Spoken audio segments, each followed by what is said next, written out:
I literally read through the entire Mueller report. I have come to the conclusion that it is actually physically, politically impossible to report on this without any hint of political bias.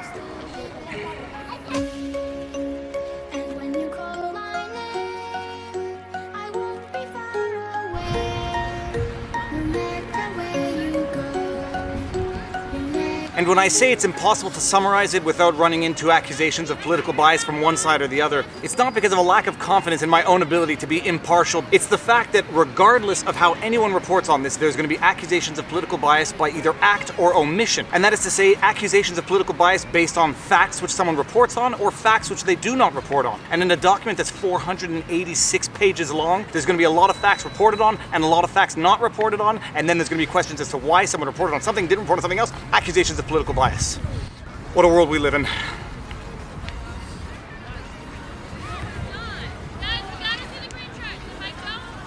Alright, so I'm going to keep this 30,000 foot view in terms of... You don't want to be in this video, by the way. Why not? Because I'm talking about the Mueller report. I'm going to keep this summary of facts at 30,000 foot overview. Nothing in that report would be new to anyone who lived through it and was paying attention to it at the time. Bottom line is that Special Counsel Mueller was investigating Russian interference with the US elections. Where that investigation took him was to Twitter accounts, Facebook pages that were created and managed by Russian agents for whatever that means, but Russian individuals who sought to sow discord in the US electoral process. There were also the leaks which were allegedly the result of hacks, which were then published by Guccifer and DC Leaks, and the leaks that we all know were the infamous Podesta emails and etc, etc. And the conclusion was that there were a number of Twitter accounts, Facebook pages, which were purporting to be US entities or US citizens setting up grassroots political organizations that were in fact controlled by, bought, or organized by Russian individuals. That is the factual summary. And the ultimate findings of the report was that there was no collusion, in that the Trump campaign was never actively and deliberately working with the Russian agents to foment political discord. And as relates to potential obstruction, Mueller did not come to a determination on that, and while the investigation could not find that there was actual obstruction, they did not exonerate President Trump either. Fodder for political spin. So the first very interesting thing to note is right at the beginning of Mueller's report, they specify that they are not looking for collusion per se, they're actually looking for conspiracy. And the reason for that is, in criminal law, there's no such concept as collusion. Collusion is sort of a colloquial term about people working together to do something wrong, but in criminal law, it's known as conspiracy. And that is the threshold that they have to adopt and prove throughout the course of the investigation in order to prove collusion between the Trump campaign and Russian agents to work together to influence the election.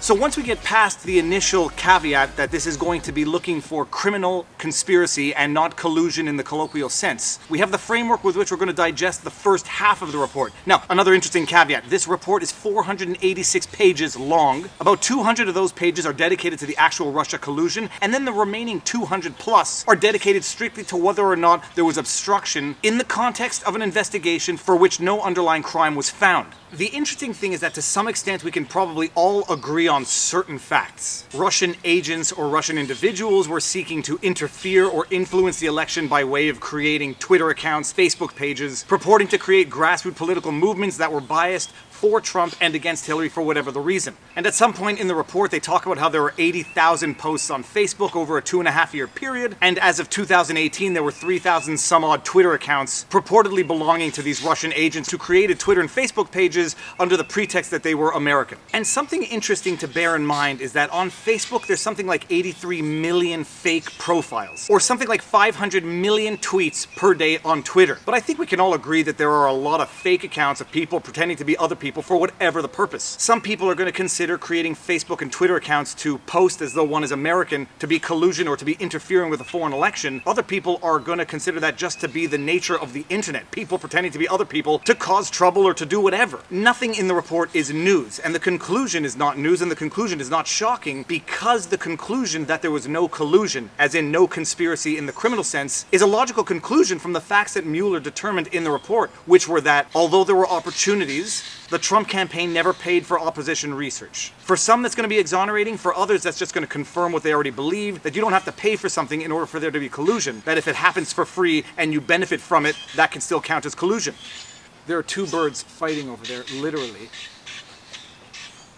And that's going to be the ultimate problem with the outcome of this report. The report concludes that there's no collusion, but for some, what is in that report is going to be sufficient for them to feel morally justified in arguing that there was collusion, because as Mueller concludes, although they never accepted the offers for collusion, they were nonetheless happy to have the assistance of these various accounts who were, for whatever the reason, favoring Trump in the election in terms of releasing damaging information on the Hillary campaign. And for some, the mere fact that Donald Trump Jr. retweeted some of these tweets is going to be enough for them to come to the conclusions that they want to come to. But the bottom line of the entire report is that there was no collusion, even though there was the opportunity to have collusion, and that the Trump campaign, although happy to have the assistance of these rogue people, never proactively sought it. Hence the conclusion, although there was interference, there was no collusion. Collusion in the sense of conspiracy to collude with foreign agents for the purposes of interfering in a national election. No collusion, but was there obstruction? And this fight between Mueller and Barr on what constitutes corruption, and why Mueller did not, could not, or chose not to definitively pronounce on the absence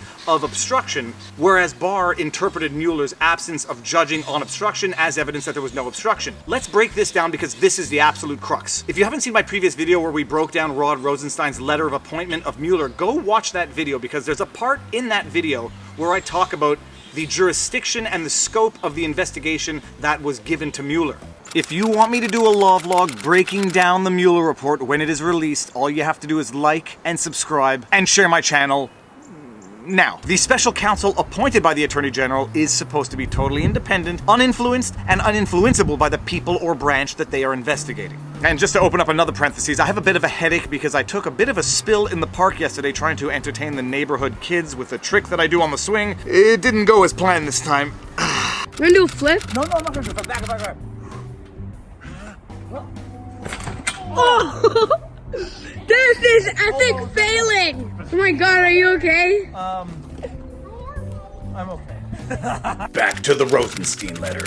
Paragraph B. The special counsel is authorized to conduct the investigation confirmed by then FBI Director James B. Comey in testimony before the House Permanent Select Committee on Intelligence on March 20th, 2017, including, and this is the crux of the letter appointing Robert Mueller III as special counsel to the Russia investigation. Jurisdiction of the special counsel relates not only to the investigation itself, but any potential obstruction or interference with the investigation itself. If the special counsel believes it is necessary and appropriate, the special counsel is authorized to prosecute federal crimes arising from the investigation of these matters. He was empowered with all of the authority to pursue the investigation as set out in the letter of appointment, and the incidentals of obstruction of the investigation as ongoing. And I'll just reread the scope of the jurisdiction of the special counsel. The jurisdiction of a special counsel shall also include the authority to investigate and prosecute federal crimes committed in the course of and with intent to interfere with the special counsel's investigation, such as perjury, obstruction of justice, destruction of evidence, and intimidation of witnesses. In June 2018, Barr wrote a memo to the effect that obstruction cannot include acts that the president is entitled to make in his capacity as president. And if you look at the various acts of obstruction that are detailed in Mueller's report, they refer to such things as removing Comey, asking Sessions to unrecuse himself from the investigation, questioning the conflict of authority of the special counsel, contemplating the idea of potentially removing the special counsel. All of these decisions fit within the authority of the president. And in Mueller's report, when contemplating the idea of obstruction, he was contemplating qualifying these otherwise lawful acts of a president as potential obstruction. Otherwise totally lawful acts that fall within the discretion and the jurisdiction of the president could be qualified as obstruction given the context of the Russia investigation. And this is where Barr came in and said, no, it can't be obstruction in the criminal sense to do that which the president is lawfully entitled to do. Was it obstruction, the otherwise totally lawful act of removing Comey? Did a lawful act impede an ongoing investigation? And even if it did, could it be construed to be obstruction in the criminal sense? That is where there is the fundamental disagreement between Mueller and Barr, and that is why Mueller chose not to conclude on obstruction one way or the other. Because if he were to have concluded there was no obstruction, it would violate his theory of what might constitute obstruction in the context of the Russia investigation. If he were to have concluded that there was obstruction, based on totally lawful acts that fall within the discretion of the sitting president, there would have been hell to pay politically speaking, because everyone would have been saying, how can it possibly constitute obstruction when it's within the powers of a sitting president to do this? It would basically be to disempower a sitting president to do do that which the sitting president is authorized to do.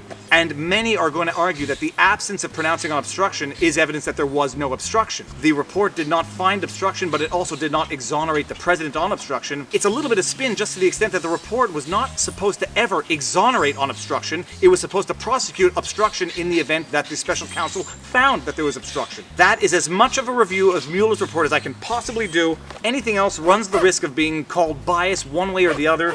I've just outlined the factual basis. We've gone over the history, the facts detailed in the report, the conclusion that there was no collusion in the criminal sense found. Whereas you have Barr saying there could not have been obstruction because A, there was no underlying crime, and B, it can't possibly be obstruction for the president to exercise his lawful presidential powers, despite the fact that there's an investigation ongoing, because that would basically be to disempower a sitting president of the authority bestowed to a sitting president.